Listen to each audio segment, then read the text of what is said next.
So we I gave you an introduction about Juno and the Paycock, the opening setting of the play as well as the characters. You can see that this is set in a two-room tenement house in Dublin.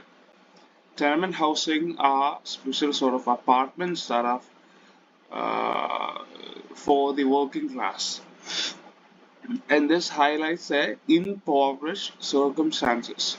And we can also see the list of characters. That is, first we have Mary Boyle, who is the eldest daughter of this particular household. She is somebody who is idealistic, but yet is forced to live her life because of her economic circumstances.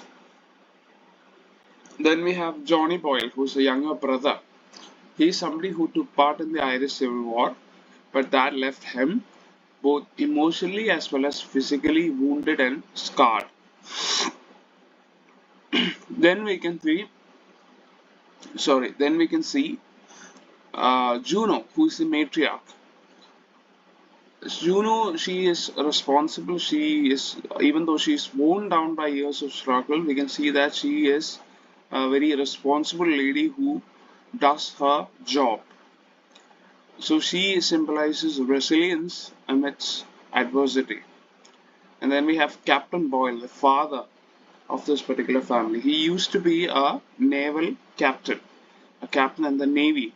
But nowadays he's completely absent in their lives. He's irresponsible, as well as he thinks of himself in very high regard, even though in reality he is not really all that important. Then we have Joxa, who's like a friend of Captain Boyle, who sort of like latches on to Captain Boyle and enables all the bad habits that Boyle has. Then finally we have Jerry Devine, who is a labor activist. And he is a hard worker, he's honest, and let's go into the plot breakdown. In the very opening setting, we can see that Mary is sort of like adjusting her hair. She's arranging her hair, and this is juxtaposed by her reading out a newspaper article about how a man was found, a dead body was found. And we can see that immediately after Mrs. Boyle enter, and she complains that any minute he will come in, strutting around about town like a peacock with joxer. That is, her husband is somebody who doesn't really take his responsibilities as seriously as she does. Even though he is part of their family, he does not share any of the responsibilities that role entails. So what we can see is that he just goes around parading around town like a peacock, like a flamboyantly parading around town, and he is somebody who doesn't take anything too seriously. ലൈഫിൽ ഒരു seriousness ഇല്ലാത്ത ഒരാളാണ്. And the death that Mary was reading about is about Mrs. Tancred's son. So Mrs. Tancred is a neighbor, and upon reading this newspaper article, we can see that Johnny, I told you right, Johnny is the younger brother of Mary.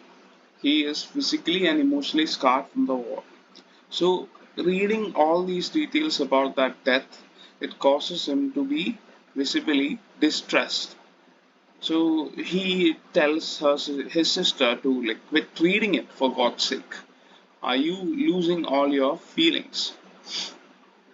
That is, we can see that any mention of death, any mention of violence, anything like that, it deeply upsets and troubles Johnny, who kind of has PTSD, that is post-traumatic stress disorder, due to this circumstance. And then we can see that the Boyle family has a regular routine. That is, Mrs. Boyle is preparing breakfast, and during that time, you can see that she laments her husband's laziness. Her husband is somebody who is mm, like I said, he just parades around the town like a paycock. He doesn't take any of his responsibilities as seriously as she does. So, when she was preparing breakfast, she is convinced that if that father of yours doesn't come in soon for his breakfast, he may go without any. I not wait much longer for him. That is, his father is completely absent from this family. He only shows up to create trouble. He doesn't show any sort of initiative to take accountability, responsibility, all of these things. So we can see that initially itself, the family dynamic is set up towards us. Then we can see that there is a clash between both Mary and Juno, that is Mrs. Boyle. Juno, Mary is, like I said, she is a 22-year-old. She is described as very beautiful, and she is somebody who is rather politically active. She took part in the workers' strike. So Mrs. Boyle is not very happy with this because she knows that she has lived a life. She is older than Mary. She's almost twice the age of Mary, and she knows that all this, like all these things are not really worth much. Like it will only get you into trouble. ഇങ്ങനെ നമ്മുടെ parents ആണെങ്കിലും പറയില്ല ഇങ്ങനെ ഇതിൻ്റെയൊക്കെ ആവശ്യമുണ്ടോ എന്നുള്ളൊരു ചോദ്യം. Similar to that, Mary is not happy with her daughter's involvement in the workers' strike. And what we can see is that Mary criticizes her. Mary is criticized for her fashion choices. She is somebody who dresses very good. She wears silk stockings. She wears a ribbon around her head. All these things. She's fashionably dressed for that time. And Mary, so she asks, that is Miss Juno, Miss Boyle asks, why she is dressing like this? Why do you want to do this? And why do you go on strikes wearing such clothing? Why are you dressed like that? And Mary defends her principle. That is, at this time, they don't have to ask permission for their workers to wear what they like, for their employers to wear what they like. That is, എൻ്റെ ബോസിനോട് ചോദിച്ചിട്ട് boss പറയുന്ന പോലെ dress ചെയ്യേണ്ടതല്ല. They are fighting for their freedom to dress how they want to. So there is this cultural divide between both Mary as well as Mrs. Boyle. Mrs. Boyle is much more pragmatic. She is somebody who has lived a life, and she knows the realities of life, while Mary is still in that youthful idealism. So now, like I said, Johnny is somebody who has a lot of psychological issues, yeah, due to the war, and we can see that their neighbor, that is old Simon Mackay, is tramping about like a horse over me head, and I can't sleep with him. They're like thunderclaps in my brain. So we can see that Johnny cannot handle any sort of too much external stimuli, bright lights, too much sound. All these things are difficult for Johnny to deal with, and we can see that that is because he is psychologically scarred from this war, and he has PTSD.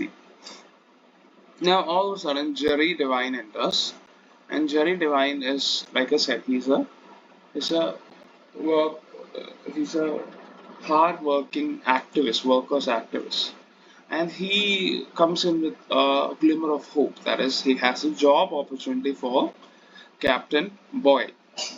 But what we can see is that Mrs. Boyle doesn't really have, like much hope that this would pan out. There now he'll miss that job, or I know for what.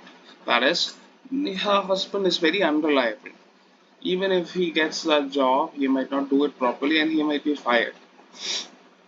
So, and this probably wouldn't be the first time that he got a job and he lost it. So, he understands that her husband is very unreliable, very useless regarding this particular matter. And all of a sudden, we can finally see that our Paycock has arrived. Who is Paycock? That is our Captain Boyle. Arrives with Jockster. Jockster is his friend.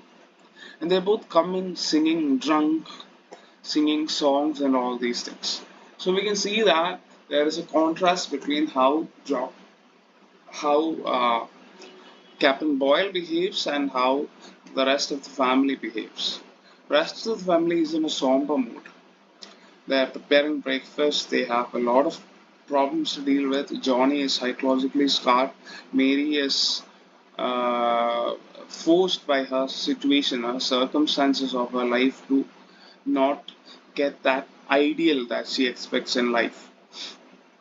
So we can see that and Mrs. Boyle is very upset about her husband's unreliability. The entire weight of her family is on her shoulders and it's too much for her to bear.